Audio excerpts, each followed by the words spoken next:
Hey friend, it's Emily here from Table Life Blog, and today I want to take a moment of your time to share my biggest homeschool regret with you.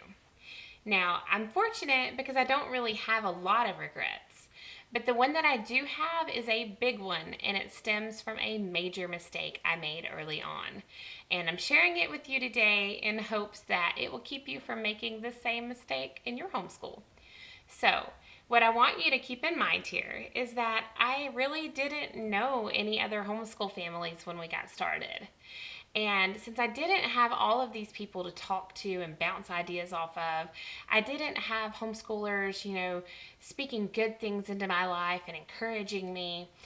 But I did have books. So I read all of these books and I got all of this great information, and I completely fell in love with a specific homeschool method.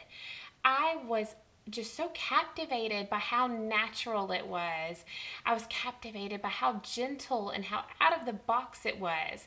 It was so completely different from my own public school education and so different from my husband's private school education. I loved seeing this new side of what learning could be, and I was so excited about providing an environment for my son to embrace this kind of education. Well, I didn't know all of those homeschoolers, I didn't know them, but I knew a lot of public school teachers.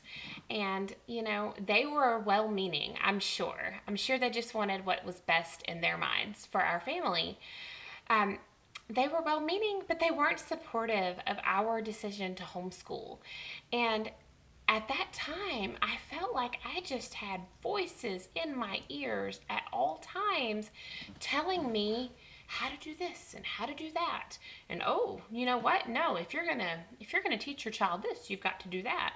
And they were just sharing what works for them in their public school environments. But they were telling me all of these things, and unfortunately, at that time, I kind of cared what people thought about our choice to homeschool. Not so much now, but I cared then. I cared way too much, and I caved. I did not listen to myself. I listened to all of the chatter, and I let go of what drew me to homeschooling to begin with. I put away my own visions for what it could be, and I listened to what everyone else said. And it caused us to start off kind of rough. It was okay. We got the job done, but it wasn't everything that I was hoping it could be. And a lot of that was just because I didn't follow my own instincts. So, my biggest homeschool regret is that I did not trust myself from the very beginning. Instead, I was seeking validation from all of these other people, and I let that dictate my choices. So, I encourage you today, regardless of where you are on your homeschool journey. Maybe you're a homeschool rookie, maybe you're nearing the finish line. Either way, this could easily apply to you, because if you're at the beginning, you've still got all of these people telling you what to do. But if you're nearing the end, then you've got all of the people saying, oh, but what about college? Don't you need to do this for them to accept your child?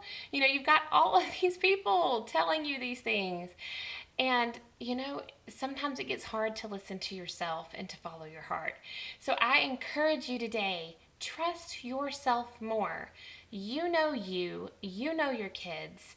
No one is a better judge of what needs to happen in your homeschool than you are. Quite frankly, if you wanted all of their opinions, you would have sent them to public school or to private school anyway, right? So, with all due respect, we appreciate their input, but you know what? Take it with a grain of salt. Leave what doesn't work for you behind and stay in your lane. Do what works for your homeschool and trust yourself more. So that's it for me today. I will see you again soon. But until then, drown out those voices and happy homeschooling.